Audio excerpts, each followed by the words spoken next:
తన అన్న అయిన మహిషాసురుడు సంహరించబడిన విషయం తెలుసుకున్న మహిషి కోపంతో ఊగిపోతూ ఆకాశాన్ని కంపించింది.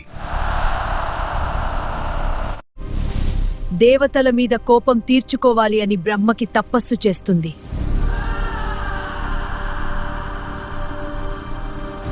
బ్రహ్మదేవుడు ప్రత్యక్షమయ్యాడు. మహిషి, నీ తపస్సు నన్ను ప్రసన్నం చేసింది. కోరుకున్న వరం అడుగు అని బ్రహ్మదేవుడు అనుగ్రహంగా పలికాడు.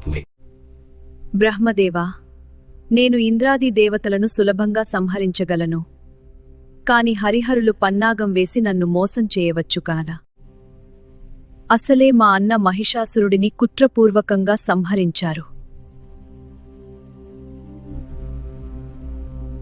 హరిహరుల నుండి నాకు చావు ఉండకూడదు అని అంటుంది మహిషి. మహిషి మాటలు విన్న బ్రహ్మదేవుడు క్షణం మౌనంగా నిలిచాడు. అయితే హరిహరులకు జన్మించిన బిడ్డచేత మాత్రమే నాకు మరణం సంభవించినట్లు వరం ఇవ్వండి దేవుడా. అంతేకాక అతను 12 సంవత్సరాలు సాధారణ మనిషిలా భూలోకంలో జీవించిన తర్వాతే నన్ను సంహరించే శక్తి అతనికి కలగాలి దేవుడా. బ్రహ్మదేవుడు తథాస్తు అని దివ్యంగా పలికాడు. ఆ ఒక్క మాటతో లోకాల భవిష్యత్తు మారబోతుందని దేవలోకం గ్రహించింది. హరిహరులు ఇద్దరూ మగవాళ్లే. వాళ్లకు సంతానం ఎలా పుడుతుంది? అందుకే నాకు మరణం అసాధ్యం. తరువాత భస్మాసురుడు శివుడికి కఠిన తపస్సు చేశాడు.